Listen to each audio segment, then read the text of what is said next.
ফেব্রুয়ারির প্রথমার্ধে ভোটের ব্যাপারে সরকার বদ্ধপরিকর। দুপুরে সচিবালয়ে এই কথা জানিয়েছেন আইন উপদেষ্টা। তার আশা, সব রাজনৈতিক দল যে নিষ্ঠার সঙ্গে আলোচনায় অংশ নিয়েছে তারই ধারাবাহিকতায় জুলাই সনদে সই হবে।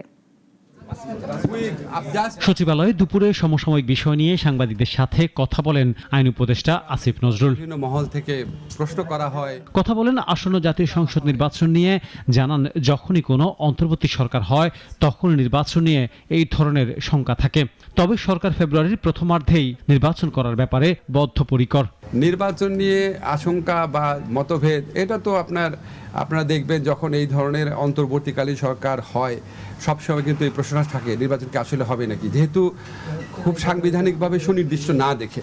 তবে আমাদের সরকারের পক্ষ থেকে অত্যন্ত দৃঢ়ভাবে বলতে চাই, নির্বাচন ফেব্রুয়ারির প্রথমার্ধে জাতীয় নির্বাচন করার ব্যাপারে আমরা বদ্ধপরিকর। এটা নিয়ে কোনো রকম দ্বিতীয় চিন্তার আমরা কথা প্রসঙ্গে আলোচনা করি না।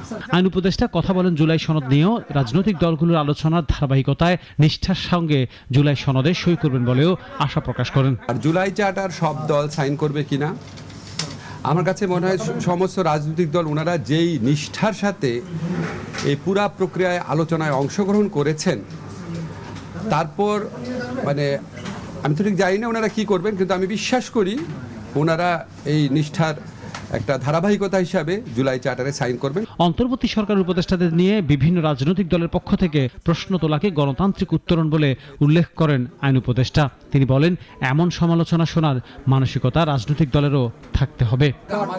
হিউম্যান রাইটস ওয়াচ সাম্প্রতিক আনোয়ার হোসেন, নাগরিক, ঢাকা। সরকার দমন পীড়ন চালাচ্ছে।